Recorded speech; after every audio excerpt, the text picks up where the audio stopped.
윤석열 정부 지금 부동산 정책은 집값 급락을 막기 위한 임시 병통책에 되게 가깝다. 네. 이런 생각이 좀 들고요. 자칫 잘못하면 결국은 집값 오를 때 무리하게 빚내서 투자한 사람들 또는 투기한 사람들 이런 사람들에 대해서 사회적으로 보조해주는 역할을 하는 거거든요. 도덕적 해이를 불러일으키고 이런 과정이 반복되다 보면 결국은 한국은 집값 떨어질 땐 정부가 도와주더라. 저는 우리나라에서 인구 절벽 시대를 대비하기 위한 부동산 정책을 본 적이 없습니다. 죄송한 얘기지만. 부동산 정책은 어떻게 해야 되는지 다시 한번 점검하기 바랍니다. 예. 2043년쯤에는 70대가 이제 가장 많은 완전한 역피라미드 형태로 바뀌어버립니다. 자, 이렇게 경제 활동이 가능한 인구, 즉 주택을 구입할 수 있는 수요와 여력이 있는 그런 인구가 이제 인구 구조에서 비중상 줄어들게 되는 그런 현상이 나타나게 될 텐데, 이게 비중도 중요하지만 이 속도가 지극히 빠르다라고 하는 그런 측면이 상당히 중요합니다.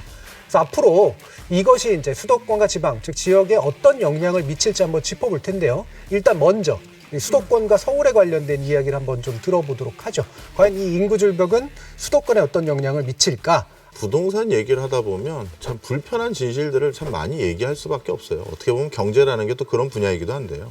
내가 경제적으로 완벽하게 자유로워졌다. 뭐 한 재산이 한 100억대, 뭐 그게 자유로워진 건지 그 기준은 잘 모르겠습니다만 네. 한 100억 정도 있다. 그러면 제일 먼저 그 돈 생기면 뭐부터 하시겠습니까? 라고 하면 대부분 이사부터 갑니다. 네. 흔히 말해서 가장 사람들이 선호하는 어떤 지역, 그 지역으로 이사부터 가는 게 일반적이에요. 그 얘기는 무슨 얘기냐면 부동산이라는 것은 사용 가치가 있고 투자 가치도 있고 일종의 가치제 성격이 같이 섞여 있는 굉장히 독특한 재화예요. 만약에 내가 투자 목적으로 어느 아주 노른자의 지역에 아파트를 하나 샀다라고 하면 그건 자랑거리가 되는 거예요. 그래서 이게 경제적으로 어떤 일정 수준 이상의 상위 계층으로 올라갔었을 때 반드시 그 지역에 살고 싶은 일종의 열망 같은 게 있는 가치제거든요. 그런 것들이 형성되어 있는 일부 지역 같은 경우는 앞으로도 상당 부분 상승 국면으로 갈 수 있는 여지들이 많아요. 한국에서 인구 이동의 패턴을 보면요.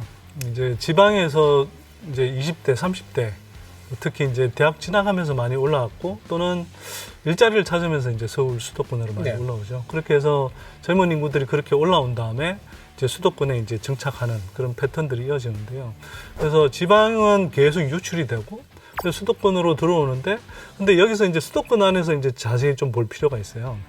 서울로 다 들어오느냐? 그 젊은 분들이 서울로 들어오는 게 아니라 집값이 너무 높기 때문에 그리고 여러 가지 이제 생활 비용이 높기 때문에 사실은 수도권으로 밀잖아요. 네. 그래서 이제 그 사람들이 가는 데가 이제 이런 수도권에 신도시들 쪽으로 들어가거든요. 네. 그래서 상대적으로 신도시들의 인구들이 더 젊습니다. 네, 그래서 그렇게 막 급격하게 소멸된다 저는 그렇게 생각하지는 않고요.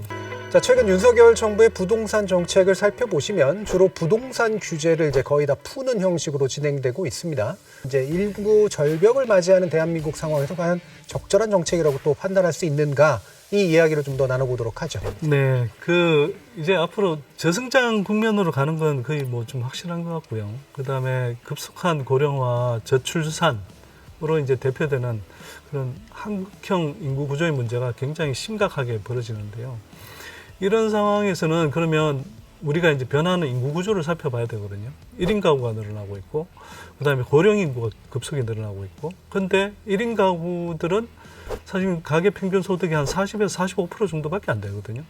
이런 사람들한테 계속, 이런 가구가 늘어난다고 서울 기준으로 하면 10억 이상이 되는 그런 아파트들을 자꾸 공급해줘야, 정말 제대로 부동산 정책을 펴고 있는 거냐. 이렇게 생각하면 안 될 것 같고요.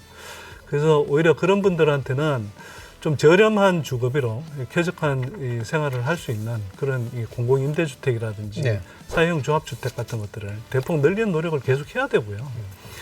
그 다음에 제가 좀 안타까운 것 중에 하나는 윤석열 정부 지금 부동산 정책은 그런 면에서 보자면 이렇게 한국 어떤 인구 구조라든지 또 주택시장 상황을 염두에 두고 중장기적인 대책을 내놓는다기보다는 좀 집값 급락을 막기 위한 어떤 임시 병통책에 되게 가깝다 이런 생각이 좀 들고요.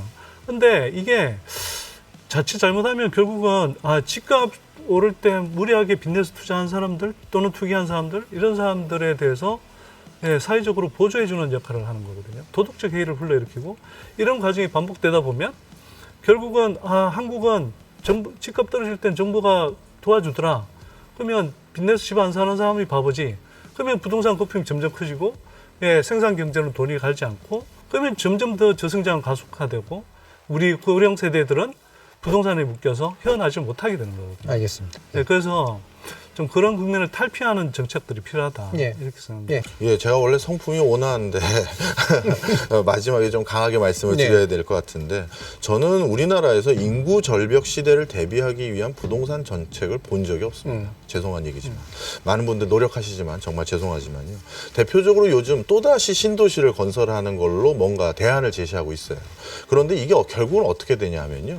이렇게 또 외곽 지역에 또 추가적으로 신도시를 건설하다 보면 그냥 도시에 그냥 아파트만 지어주는 게 아니라 정부는 거기서 살 수 있는 환경을 줘야 되기 때문에 또 지하철 놔줘야 되고 또 다른 형태의 공공투자가 들어갑니다. 네.